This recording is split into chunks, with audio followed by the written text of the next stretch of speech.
বর্তমানে নারী বিষয়ক সংস্কার কমিশনের বিতর্কিত প্রস্তাবের সমালোচনা চলমান অবস্থায় হঠাৎ একজন নয় কয়েকজন যুবকের কিন্তু মৃত্যু ঘটল এবং আরও অনেক ঘটনা কিন্তু আমাদের নজরেই আসেনি এবং এগুলো হয়েছে কিন্তু সবগুলোই নারীর কারণেই। তবে সবচাইতে আলোচিত যে বিষয়টা হলো একটু হাসির কারণেই যাকে জীবন দিতে হলো, সেটা আশ্চর্য বিষয় হলেও এখনও কিন্তু সেই দুইজন নারীকে আইনের আওতায় নিয়ে আসা হয়নি। নারীর অসংখ্য অপরাধ এভাবেই নারী ক্ষমতায়নের আড়ালেই কিন্তু লুকিয়ে পড়তেছে।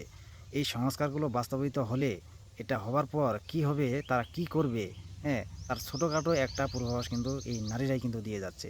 কেউ যদি মনে করেন নারীর হাতে সীমাহীন ক্ষমতা দিয়ে তাকে সকল অপরাধের দায়ভার থেকে মুক্ত করার মাধ্যমে প্রকৃত স্বাধীনতা রয়েছে নারীর, তাহলে শুধুমাত্র একবার নিজের বাবা, নিজের ভাই কিংবা নিজের ছেলে সন্তানের কথা একবার ভেবে দেখুন। ভাবুন তাদের কি অবস্থা এবং তাদের কি পরিণতি সামনের দিকে অপেক্ষা করছে তাদের জন্য।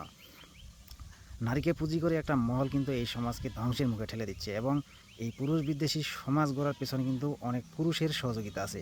এটা অপ্রিয় হলেও তিক্ত হলেও কিন্তু সত্য। তাদের এই সহযোগিতা কিন্তু নারীদের প্রতি সহমর্মিতা এবং তাদেরকে ভালো রাখার দৃষ্টিকোণ থেকে নয়, বরং তাদের ভিন্ন কোনো উদ্দেশ্য আছে।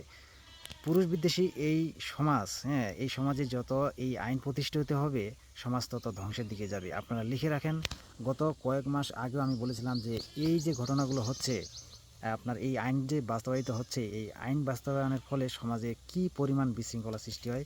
এই পুরুষ জাতি মানে 2001 সাল না কয় সালে জানি এই আপনার নারী এবং শিশু সুরক্ষা আইনটা যে পাশ হয়েছিল, একইভাবে কিন্তু বর্তমানে সেই এই ধরনের আইন কিন্তু পাশ হয়ে যাচ্ছে এবং তারপরে নারীরা কীভাবে অধ্যত্ত আচরণ করতেছে সেগুলো আপনারা দেখে আসছেন।